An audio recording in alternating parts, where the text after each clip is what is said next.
Oke, selamat datang kembali di Rakat Kapitalis season kedua episode ke-23. Kali ini kita akan membahas mengenai saham Bank Bukopin, apakah memang buke.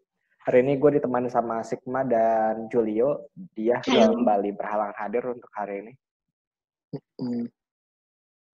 Oke, langsung aja kita mulai dari Bank Bukopin dari sejarahnya terlebih dahulu ya. Bank Bukopin ini berdiri tanggal 10 Juli tahun 70 dengan nama Bank Umum Koperasi Indonesia. Jadi Bukopin itu singkatan dari Bank Umum Koperasi Indonesia. Bank ini memulai usaha komersialnya sebagai Bank Umum Koperasi di Indonesia sejak 16 Maret tahun 71. Kegiatan usaha Bukopin ini awalnya untuk memperhatikan dan melayani kepentingan gerakan koperasi di Indonesia. Nah, Bukopin ini kemudian melakukan penggabungan usaha dengan beberapa bank umum koperasi. Nah, perubahan nama itu menjadi Bank Bukopin pada 2 Januari tahun 90 atau sekitar 30 tahun yang lalu. Nah, ini yang menarik ya, sebenarnya Bank Bukopin ini segmennya mirip-mirip kayak Bank BRI kalau kita lihat koperasi, UMKM segala macam. Tapi ternyata si Bukopin ini memang bisa dikatakan kalah saing lah ya dari Bank BRI. Jadi dia kinerjanya lumayan kurang kalau dibandingkan dengan Bank BRI yang sekarang menjadi bank nomor 2 dengan market cap terbesar di Indonesia. Setelah BCA berarti ya? Iya, sebelah BCA. Nah, ini Bank Bukopin ini dimiliki oleh 5 pihak.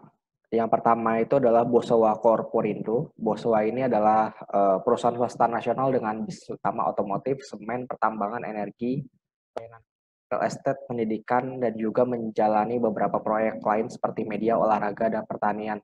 Kalau kalian perhatikan baik-baik, sebenarnya Bosowa ini merupakan salah satu kalau olahraga itu salah satu sponsor PSM Makassar. Dan kalau kalian perhatikan lagi, Bosowa itu punyanya Pak Erwin Aksa, yakni keponakannya Pak Yusuf Kala. Jadi ya disitulah muter-muternya. Yang kedua adalah Kokmin Bank atau Bank Kokmin. Ini salah satu bank terbesar di Asia, mendominasi pangsa pasar KPR dan perbankan digital di Korea Selatan. Kokmin Bank ini menjadi pemegang saham terbesar kedua sejak 27 Juli tahun 2018 dengan saham ini 22%, Bosowa 23,4%. Dan yang ketiga adalah Kopelindo. Kopelindo ini adalah lembaga koperasi pegawai dan pensiunan Bulog. Jadi pensiunan Bulog ini punya koperasi namanya Kopelindo. Dan dia punya 5,3% saham di Bank Bukopin. Nah, yang keempat ini adalah negara Republik Indonesia sebesar 8,9%. Jadi sebenarnya Bank Bukopin ini bank apa ya? Bank pemerintah iya, bank swasta juga iya. Jadi ya bank inilah, bank ekonomi campuran lah. Iya, sebentar. Karena swastanya ada, pemerintahnya juga ada. Meskipun nggak mayoritas ya pemerintahnya, cuma 8% doang. Dan sisanya publik 40,4%. Dan Bank Bukopin ini mempunyai anak usaha yakni Bukopin Finance dan Bank Syariah Bukopin. Nah, selanjutnya yang bikin ramai kemarin itu adalah Bank Bukopin yakni pemegang sahamnya ya KB Kokmin Bank itu salah satu bank terbesar di Korea Selatan, ini meningkatkan porsi kepemilikannya dari ini baru rencana mereka ya dari 21,99% menjadi 51%. Ini baru rencana kan ya, belum resmi ya. Tapi itu dia kayak udah nempatin dana itu di penampungan. Maksudnya kayak escrow udah itu, escrow kan. mulai apa sih namanya? Itu escrow kan. Cicil kali ya. Escrow. Enggak, dia udah naruh di rekening penampungan itu. Pelan-pelan udah mulai dinaikin. Yang 2,8 triliun ini ya? Iya, udah dicadangin jadinya. Udah ditaruh di escrow account. Iya, intinya berarti si Kokmin ini udah nyiapin duit buat akuisisi, buat tambah kepemilikan di Bank Bukopin lah ya intinya itu ya. Iya, betul. Dan selanjutnya ini adalah produk-produk dari Bank Bukopin. Jadi Bank Bukopin ini punya 3 bisnis, yakni komersial, UMKM, dan consumer. Makanya gue bilang tadi mirip-mirip sama BRI ya, karena UMKM yang di sini sendiri. Di komersial sama UMKM itu produk umumnya ada investasi dan modal kerja. Kemudian kalau consumer itu adalah kredit pemilikan, ini apa ya? Mobil apa sih? Gue lupa deh. KPR kan kredit pemilikan rumah, kartu kredit, dan multiguna. Multigunanya ini ada payroll sama pensiun. Nah, kalau pensiun ini dia nyalurin buat pegawai pensiunannya di Taspen sama Asabri. Ya, dia pensiunannya Asabri sama Taspen, dia nyalurinnya salah satunya melalui Bank Bukopin ya. Kemudian untuk komersialnya dia ada money market line, invoice financing, ada flexible, jadi bisa bayar lewat Bank Bukopin juga untuk PLN. Kemudian ada BPJS juga bisa lewat Bank Bukopin, dan Pegas ini apa ya Pegas ya? Emang ada bayar gas lewat itu ya? Gue kurang tahu sih. Lewat Iya kali ya. Iya, gue kurang tahu juga kalau ini. Gas. Kemudian untuk consumernya ini ada kredit pensiun, jadi kredit ini dikhususkan untuk para pensiunan yang ingin meminjam uang, bisa pinjam duitnya di Bank Bukopin. Oh ya, Bank Bukopin ini salah satu ini ya, karena dia ada pemerintah di dalamnya, karena ada porsi kepemilikan pemerintah, makanya si Bank Bukopin ini bisa nyalurin gaji pensiunan dari Taspen sama Asabri. Kalau nggak ada pemerintah, kemungkinan besar ini nggak akan disalurin lewat sana ya. Iya nggak sih? Iya benar. Jadi gara-gara ada sahamnya pemerintah juga ya. Pemerintah jadi bisa lewat sana. Kalau nggak ada pemerintah, gue nggak yakin bakal bisa lewat sana sih, menurut gue. Ini apa tadi, Asabri ya? Asabri, kan kenapa? Ada BTPN juga kan? Oh, BTPN. Oh iya, BTPN pensiun. pensiunan negara ya. Yoi. Ini kan ini ya. Oh iya. Tapi sekarang kan udah murni swasta ya. Iya ya. Nah, iya. Kayaknya sih iya. Kemungkinan kita bahas fundamentalnya Bank Bukopin. Nah, kalau kita lihat ini net interest margin-nya itu net interest margin dari BPKP jujur aja ya, ini di bawah dari net interest margin Bank Buku 3. Coba mungkin bisa dijelasin dulu apa sih yang dimaksud dengan net interest margin, Mak? Iya, net interest margin ya. Berarti itu selisih dari apa sih namanya? Cost of fund dia dibandingin sama bunga yang dia dapat, berarti ya dari DPK. Gue jadi lupa. DPK dan apa intinya ketiga? DPK intinya net interest margin itu bunga bersihnya mereka, yakni dari pendapatan bunga dikurangi sama sama beban bunganya dia. Jadi net interestnya dia atau pendapatan bunga bersihnya mereka dibagi sama aset-aset produktifnya. Produktif ya. Aset-aset produktif itu adalah aset-aset yang bisa menghasilkan bunga. Bank itu kan punya obligasi. Nah, obligasi itu menghasil bunga masuk ke situ. Kemudian bank juga punya kredit masuk di situ. Bank punya apalagi misalnya punya reksadana segala macam masuknya di situ. Jadi hal aset-aset yang bisa menghasilkan return itu masuknya di aset produktif.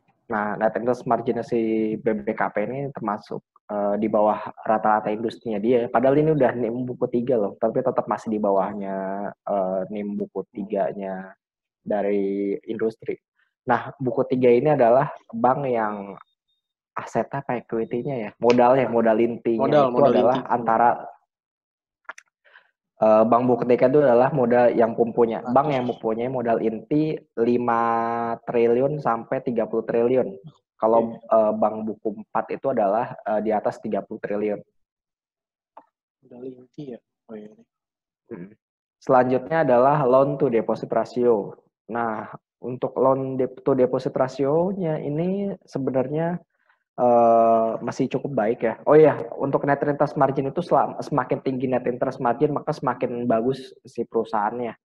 Kalau untuk loan to deposit ratio semakin rendah si rasio LDR-nya ini berarti semakin masih ada peluang bagi si bank untuk meningkatkan kreditnya kepada masyarakat. Jadi kalau loan to deposit ratio itu adalah pinjaman dibagi sama total dana pihak ketiga yang berhasil dikumpulkan oleh bank. Contohnya, si Bank Bukopin nyalurin kredit misalnya 80 miliar gitu. Kemudian dia punya deposito atau punya simpanan atau punya dana pihak ketiga yang dihimpun sama si Bank Bukopin sebesar 100 miliar. Nah, berarti loan to deposit ratio-nya sekitar masih 80% ya, kalau kayak gitu ya. Nah, kalau untuk Bank Bukopin ini masih 89,83%, masih di bawah rata-rata LDR Bank Buku 3 ini masih cukup bagus, masih ada peluang lagi untuk menggenjot loan Kreditnya. atau menggenjot kreditnya ke depan. Selanjutnya adalah non-performing loan. Nah, untuk non-performing loan-nya ini terus jujur aja ini sangat tinggi dibandingin bank buku 3 yang lainnya. Itu adalah kisaran antara di 2017 2,59 dan kemudian di kuartal pertama tahun 2020 itu hanya sebesar 3%. Dan NPL gross-nya BPKP ini adalah Bank Bukopin 5,39%. Kalau non-performing loan ini semakin tinggi maka semakin nggak bagus karena semakin banyak kredit macet yang berpotensi akan ditanggung oleh Bank Bukopin. Nah, gimana sih bisa dapat non-performing loan ini? Non-performing loan ini adalah didapat dari kredit yang macet. Itu ada kredit yang diragukan, kredit yang emang benar-benar macet segala macam dijadiin satu, itu jadi non-performing loan gross dibagi sama total kredit yang dia salurkan. Nah, jadi perbandingan antara jumlah kredit yang macet dibandingin sama jumlah kredit yang disalurkan, non-performing loan-nya itu adalah 5,39%. Sedangkan rata-rata industrinya di kuartal pertama tahun 2020 adalah 3%. Memang kalau dari tahun 2017 sampai 2020 memang trennya turun. Cuman setiap tahunnya dari tahun 2017 si BBKP ini NPL-nya selalu jauh di atas rata-rata industri. Jadi agak sedikit berbahaya, bukan sedikit berbahaya sih, lumayan berbahaya lah sebenarnya kalau dari segi non-performing loan. Kemudian kita lanjut ke capital adequacy ratio. Ini rasio kecukupan modal. Rasio kecukupan modalnya si KAR ini adalah 12,59% di kuartal pertama tahun 2020 dan rata-rata bank buku 3 itu adalah 25,52%. Jadi hampir 2 kali lipatnya si KAR-nya si BBKP ini adalah lebih rendah setengahnya dari KAR buku 3 pada umumnya. Itu juga lumayan nggak bagus, meskipun kalau nggak salah seingat gue ya, minimal itu KAR itu adalah 8%, tapi itu 8 pas 11% itu, gue lupa. Tapi itu udah nilai minimal banget untuk KAR suatu bank. Jadi ya harusnya sih KAR-nya si bank BBKP ini lebih baik daripada sekarang harusnya. Kemudian kita lanjut ke valuasi BBKP. Kalau kita lihat dari sini dari sisi equity-nya ini dari 2017 ke 2018 ini equity-nya naik karena seingat gue ya, karena ada red issue. Kalau salah, karena ada red issue makanya equity-nya naik lumayan kenceng. Kemudian dari 2018 ke 19 naik juga 8,5 triliun ke 8,9 triliun. Kemudian di kuartal pertama 2020 8,5 triliun.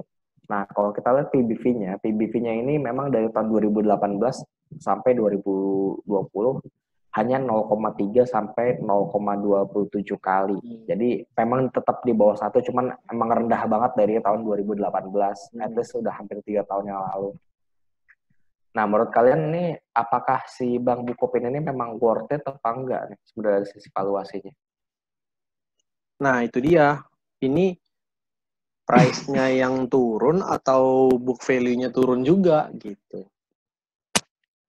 Book value-nya sih tetap sekitaran 700-an. Cuman ya emang harganya yang turun. Harganya turun ya. Harganya yang turun. Tapi kan logikanya gini loh. Si price to book value ini bisa turun kan salah satunya juga disebabkan oleh equity yang terus naik tiap tahunnya kan. Nah, kalau equity-nya nih naiknya cuman kayak gini-gini aja ya emang nggak terlalu ngaruh signifikan. Salah. Maksud gua, ya price to book value itu maksudnya harga dibagi book value kan? Iya. Nah, berarti book value-nya naik gitu ya? Iya. Book value-nya segitu-segitu aja maksud gue. Iya benar. 700-an, 737, 700 berapa itu. Book value segitu-segitu aja, nggak ada peningkatan. Kan kalau misalnya kalau equity-nya naik signifikan kan tadinya tahun ini 740 misalnya tahun depan 760, 770, 780 terus naik-naik terus. Kalau misalnya equity-nya emang bagus ya naik-naik terus. Ini kan enggak. Equity ini naiknya nggak signifikan, jadi si book value-nya juga ya nggak begitu naik signifikan juga. Tapi price-nya juga nggak ada perubahan. Kenapa? Malah Price-nya justru dari tahun 2018 sampai 2020 itu price-nya turun terus, harganya turun terus. Yoi. Nah, selanjutnya kita ke technical BBKP sebentar ya. Nah, ini adalah BBKP kalau kita lihat dari tahun 2000, tadi kan 2017 ya. Ini tahun 2017 masih di 600-an, kemudian 2018 dari harganya 600 turun ke angka 300, sempat naik ke 400, terus turun lagi sampai puncaknya mentoknya itu di 2020 sekitar harga 100-an Bang Bukopin. Itu PBV kalau nggak salah 0,1. 100%. Hah? Kenapa, Mak? Turunnya berapa ratus persen itu ya dari Iya, highest dari 6 iya dari sekitar ini mah enggak 700-an ya? Iya 700-an di 2016. Oh. Oke. 700 ya 30 35 lah. Sampai akhirnya di angka malah sempat sampai 80 malah BBKP ini. Gokil. Nah, setelah dia nyampe titik nadirnya di 80, kemudian si BPKP ini mulai naik lagi kalau secara teknikal. Iya itu. Tapi ada tapinya. Menurut gue sih kenaikan si BPKP ini ya udah segini aja menurut gue sih. Paling-paling cuman nyampe 260 lah mentok-mentoknya. Karena kalau kita lihat dari PBV-nya tadi, bentar. Kalau kita lihat dari PBV-nya tadi tetap aja udah mau nyampein level dari 2018 kan 0,37, sekarang udah 0,27. At least dia naik berapa ratus poin lagi ya udah nyampe 0,37. Menurut gue sih belum mampu untuk nyamain level di 2017 yang sampai 0,78 PBV-nya karena balik lagi lihat dari sisi net interest margin-nya, non performing loan-nya itu masih nggak bagus kalau bisa dikatakan demikian. Mungkin ada yang pendapat lain nggak tentang Bukopin ini? Apakah Bang Bukopin, oh enggak, ini Bang Bukopin akan tetap melanjutkan kenaikannya gitu? Atau Sih, sama aja kayak gue? secara fundamental, kalau secara fundamental dulu ya. NPL-nya itu sih yang paling mengerikan kalau menurut gue. Karena dia dari dulu isunya itu sih NPL-nya. Karena dia kayak nggak mampu buat nyalurin kredit yang bagus gitu profilnya, profil kreditnya yang bagus gitu nggak mampu, nggak ini dia gitu. Ya dari loan to deposit ratio-nya juga rendah sih ya sebenarnya ya. Ini ya rendah sih, cuman nggak rendah banget sih. Kan kalau di industri dia kan udah 98%, jadi udah hampir maksimal. Cuman ya ini profil kreditnya berarti nggak naik. Bermasalah sih bermasalah profil kreditnya dia. Itu sih. Nah, jadi gimana nih kesimpulan untuk BBKP? Buy, sell, atau hold? Gue sih nggak terlalu ini sih, nggak terlalu rekomendasi, bukan nggak terlalu, malah gue nggak rekomendasi buat buy. Gue malah Jadi jual sih, sell sih. lo jual, sell. Sigma, lo gimana? Gue sebenarnya nggak terlalu prefer saham-saham perbankan ya. Cuma harganya segitu mau kemana lagi gitu loh. Kalau lo? Uh, Ya. Oke, kalau Sigma buy berarti ya? Apa Nggak lebih juga sih. Nggak juga ya? No, not berarti rated. kayak netral. Not credit ya? Not Netral rated. ya? netral lah dia netral. Netral nih, kurang satu, Iya. kurang satu. Harus ada netral. Kalau gue pribadi, gue juga sama sih. Gue nggak merekomendasikan saham ini juga. Untuk di level harga sekarang ya, kecuali dia balik lagi ke 100, at least 100 lah, 101, 102. At least balik ke situ mungkin gue baru bisa kan, oh ya udah boleh kok beli untuk BBKP. Cuman kalau di level harga sekarang, ya dengan PBV-nya udah mau nyampe level 0,37 lagi, ya buat apa gitu. Kecuali dia di level 120 atau 100 gitu. Boleh lah menurut gue. Nah ini tadi gue mau cerita, di satu sisi dia profil kreditnya sepertinya nggak bagus ya, itu udah tercermin jelas dari NPL-nya nggak bagus. Nah terus cost of fund-nya dia gede juga, gitu. Bunganya dia, cost of fund, bunganya dia gede loh, bunga depositonya lumayan gitu. Oh iya, bunga depositonya dia gede, terus juga apa? Nah dia dengan bunga deposito gede pasti dia kalau ngasih kredit ke orang juga pasti harusnya ngasih gede kan, suku bunga kreditnya lebih gede lagi harusnya. Karena kalau nggak gitu ya dia dan nggak nutup ya nggak sih? nutup, iya.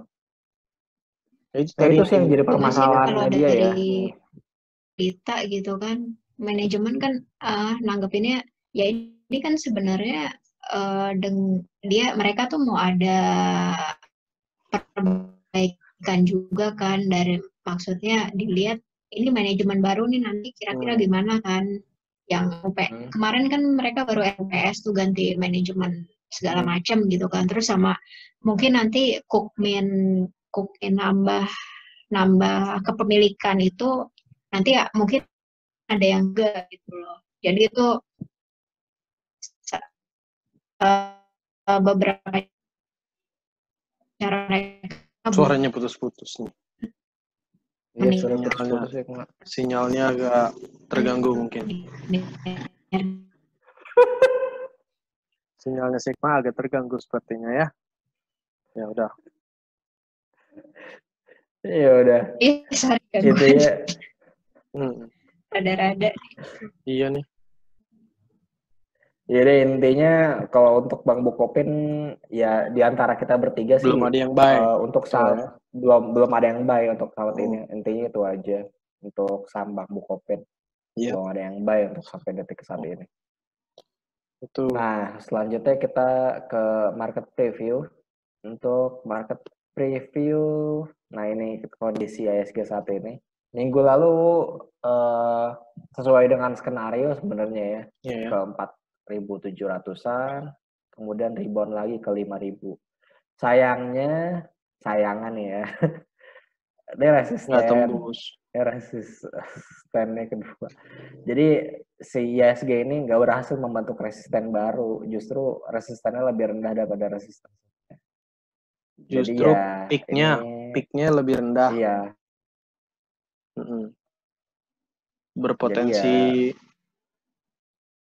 Berpotensi melanjutkan penurunannya sih kalau kayak gini sebenarnya ya. Kalau kita lihat nggak begitu bagus sebenarnya. Turun. Dan kalau turun pun kayaknya mungkin ke gue sih menurut gue ya ISG ini udah kehabisan tenaga. Paling saya tuh sampai akhir bulan menurut gue. Menurut gue ya udah kehabisan tenaga ISG. Paling saya terus gini aja terus naik turun. Iya sih. Nah kalau udah kayak begini, lu udah nggak bisa ngincer saham-saham model BRI, Indonesia gitu, lu udah nggak bisa. Lu harus lu harus cari saham yang bagus, cuman dia masih dalam keadaan yang naiknya belum terlalu kencang gitu kalau menurut gue. Lu ada rekomend apa nggak gitu? Misalnya sahamnya apa gitu? Ya, tahu deh. Kalau kayak Java sama Cepin, itu lu ada main. Cepin sih tenaganya juga udah mulai habis. Udah habis Kalau ya? Cepin juga Iya. mulai habis. Kecuali dia naik di atas Kak, 6 kalau ribuan baru era bisa gimana mulai Pak? lagi. Era. Era ya, bentar. Coba deh lu lihat deh. Era. Mana ya? Bentar. Mau Era ini juga sebenarnya masih ya sebenarnya sih masih uptrend ya ada kalau sih ya. kita lihat di sini. Ada Masih potensi sih. uptrend sebenarnya. Potensi sebenarnya. Terus Soal ada nggak lebih rendah dari beritanya ini lagi. aja. Ada Apaan emang beritanya lagi. beritanya? Aduh, waduh tuh apa tuh? Apa? Yang email yang itu belum bisa diimplementasikan dengan maksimum gitu kalau nggak salah dah. Tapi dia suka kayak gitu. Beritanya Berita kayak apa? gitu Taunya langsung naik. nanti ini naik Iya. kayak gitu ya. Iya. Ya agak nggak jelas sih sahamnya ini sebenarnya. Untuk PTBB. apa? PTPP kita lihat PTPP Sam Konstruksi ini sama ya mirip-mirip sama ISG gagal gagal membentuk resisten ke atas. Ya kemungkinan balik ke 800 lagi sih ya kalau untuk si PTPP. Kalau kita lihat BRI gimana BRI? Ini juga ya sama pergerakannya Galau. begini-begini aja sideways.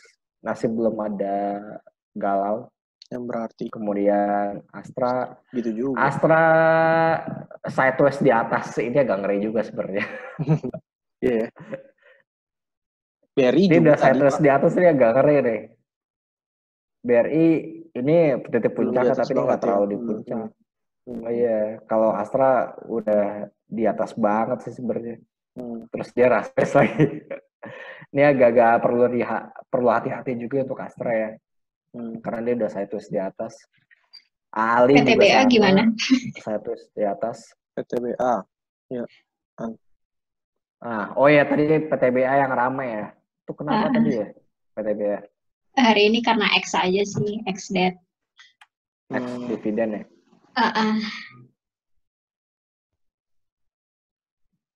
Ini di sini harganya tadi di berapa sih? Tadi Oh, dipetok yang 2280. 2280 ya. 2280 ya. Oh, iya sih. Langsung pokoknya buka-buka langsung ARB gitu kan. Auto reject bawah. Auto reject bawah. Terus yang rame kan tadi si KZ CLSA sempat beli berapa puluh bio gitu kan. Nah itu kan market kiranya mereka salah ngenter atau gimana gitu.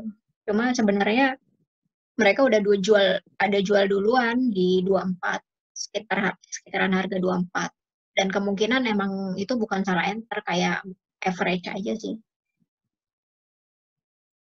Oh, jadi bukan salah enter ya? Gosipnya sih gitu.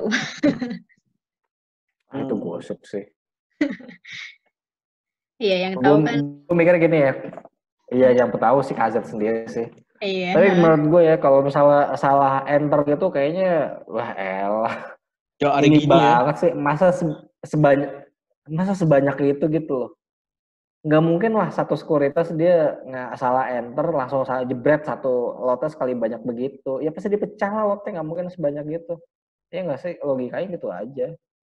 Tapi dulu pernah ada kejadian juga nggak sih salah Sering enter sih gitu? gue rasa. Iya Ya, sering. namanya human error lu nolnya lebih berapa lagi ngantuk. Iya benar-benar. Bisa aja kan langsung dan itu real time dealernya gitu loh yang salah kan tradernya. Nah, tapi tadi ada yang bilang juga di grup kan kalau itu bukan apa sih? Bukan salah enter gitu loh. Ternyata tuh kayak ya apa ya? Ini pas jualan Kamis dia cuman average ternyata bukan average. Dia udah jual duluan di harga tinggi gitu. Iya, dari hari Selasa dia udah jualan. Ternyata si PTBA ini. Dari dia udah jualan. Nah, mungkin sih gue rasa atau gimana gue gak ngerti deh. Ya karena PTBA jadi ribet dah tadi. Seru ya. Pasti paling ISG-nya naik ya tadi kan ya? ISG tadi naik 0,3%. Iya sih. Tadi ISG gue lihat naik terakhir kayaknya masih 0,3%. masih hijau.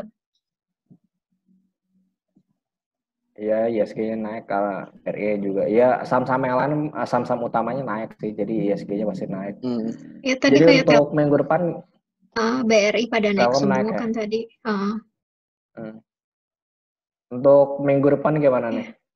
Untuk Masih sama ISG lah. ke 5.000 lagi apa ke 4.600 justru? Sideways. Iya. Ya ini kali masuk 47 sampai 5.000 sih. Gede banget. Kecilin range-nya. Beda 100 200. Jalan lebar banget. Iya. Lebaran ya. 47 49 deh. Kayak nawar di pasar. Lo gimana? Lo Gue berapa? ini kan tadi ini berarti 49 ya? 49. Ya berarti bisa sih. Ya tapi kalau dibilang sideways ya sama juga berarti 47 49. Sideways-nya sebenarnya. Kalau gue bilang sih minggu depan. Minggu depan ngapa? Kalau gue bilang sih minggu depan ke 4.800 kalau gue bilang. Iya, berarti kan di situ kan. Kesana dulu. Turun kan? At least kesana dulu. Iya, turun. Cuman ke 4.800. Ya, kalau untuk lebih turun lebih gila-gilaan sih belum. Kalau gue bilang. Ya nunggu second wave itu Pak, di berita-berita kan udah mulai ada 1-2 second wave di Amerika Serikat gitu sih. Gue ngeliat itu sih. Ada di Indonesia juga hati-hati second wave gitu. Ya, ini corona maksudnya? Sebenarnya iya lebih ke corona tahu jadinya ya. Iya. Yang disebut second wave itu, gue pikir second wave. Iya, gue pikir second wave jualan saham. Ternyata lebih ke corona. Ya udah. Sejalan kali.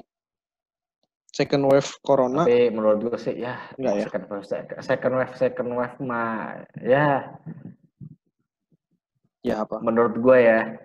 Lu bayangin deh, coba ada yang ngikut market dari 4.500 sampai kemarin gitu. Itu ada yang sampai untungnya udah 30%-an mah ada, Wok. Iya, 40%-an tuh ada. Ya udah untung segitu. Jadi kalau menurut gue ya, kalau mereka profit taking di area 5.000-an dan level sekarang itu wajar-wajar aja menurut gue sih. Ya, iya, wajar. Ya karena kan mereka ngikutnya mereka ngikutnya dari sini nih, dari 4.500. Naik terus nggak pernah turun-turun. Jadi ya menurut gue mau second wave kayak mau apa kayak itu udah ya udah ya, emang udah tahu kan akan ada second wave, kan udah tahu ekonomi akan turun. Jadi apalagi gitu taking profit kan, apalagi ini kan orang kan udah mulai mikir-mikirnya gue take profit daripada ke depan nggak ada yang tahu kayak gimana gitu. Terus ngikut akhirnya takutnya bablas gitu. Terus habis itu panic selling dah jadinya. Gitu orang.